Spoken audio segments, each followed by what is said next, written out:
মেঘলার পেটে যে অনিকের সন্তান, এই সত্যটা কি আদৌ কখনো প্রকাশ হবে? গরিব ঘরের রাজপুত্র নাটকের ১৯তম পর্ব কবে প্রচারিত হবে? অলরাইট, এই সকল প্রশ্নের উত্তর নিয়ে হাজির হলাম আজকের ভিডিওতে। সুতরাং ভিডিওটি টানটাই না করে শেষ পর্যন্ত দেখতে থাকুন, এবং যারা আমাদের চ্যানেলে নতুন রয়েছেন অলরাইট চ্যানেলটি সাবস্ক্রাইব করে রাখুন। হ্যাঁ ভিউয়ার্স, এই ভিডিওর শেষেই জানিয়ে দিচ্ছি গরিব ঘরের রাজপুত্র নাটকের ১৯তম পর্ব কবে প্রচারিত হবে। আর এই পর্বটি আসলেই খুব মিস করবেন না, কারণ এবার ফাইনালি মেঘলাকে দেখা যাবে, তার মন সব কিছু ভেঙে চৌচির হয়ে যাবে। কারণ মেঘলা কিছুতেই বিশ্বাস করতে পারবে না যে তার পেটে অনিকের না হয়ে অন্য কারোর সন্তান আছে। কারণ মেঘলা তো অনিক ছাড়া আর কাউকেই নিজেকে ছুঁতে দেয়নি, তাহলে এটা কিভাবে সম্ভব? এইসব চিন্তা করে যত অফিস আদালত সব কিছু ছেড়ে এবার আবারও গরিব হয়ে যাবে, আবারও বস্তিতে থাকা শুরু করবে মেঘলা। আর অন্যদিকে বৃষ্টি আর অনিককে দেখা যাবে, তারা যখন গাড়িতে করে যাবে তখন দেখবে মেঘলা বাজার নিয়ে যাচ্ছে।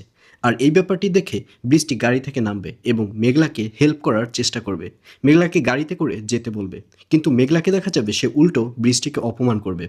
আর এই ব্যাপারটি অনিক দেখে সেও গাড়ি থেকে নেমে আসবে এবং বৃষ্টিকে বলবে, তুমি শুধু শুধু একটা রাস্তার মেয়ের কাছে কেন অপমানিত হচ্ছ, তুমি তাড়াতাড়ি এই গাড়িতে চলো। এই বলে বৃষ্টিকে নিয়ে গাড়িতে ঢুকে যাবে অনিক। আর অন্যদিকে মেঘলাকে দেখা যাবে তার মন ভেঙে পুরো চৌচির হয়ে যাবে। তো ভিউয়ার্স, জানিয়ে দিচ্ছি এই পর্বটি কবে প্রচারিত হবে। গরিব ঘরের রাজপুত্র নাটকের ১৯তম পর্ব প্রচারিত হবে আগামী ২৫ তারিখ, অর্থাৎ ২৫ এপ্রিল শনিবার দুপুর ১২টার সময় শুধুমাত্র কারু হিম ইউটিউব চ্যানেলে। তো ভিউয়ার্স, কারা কারা নাটকটি দেখার জন্য ওয়েট করছেন অবশ্যই কমেন্টে লিখে পাঠান।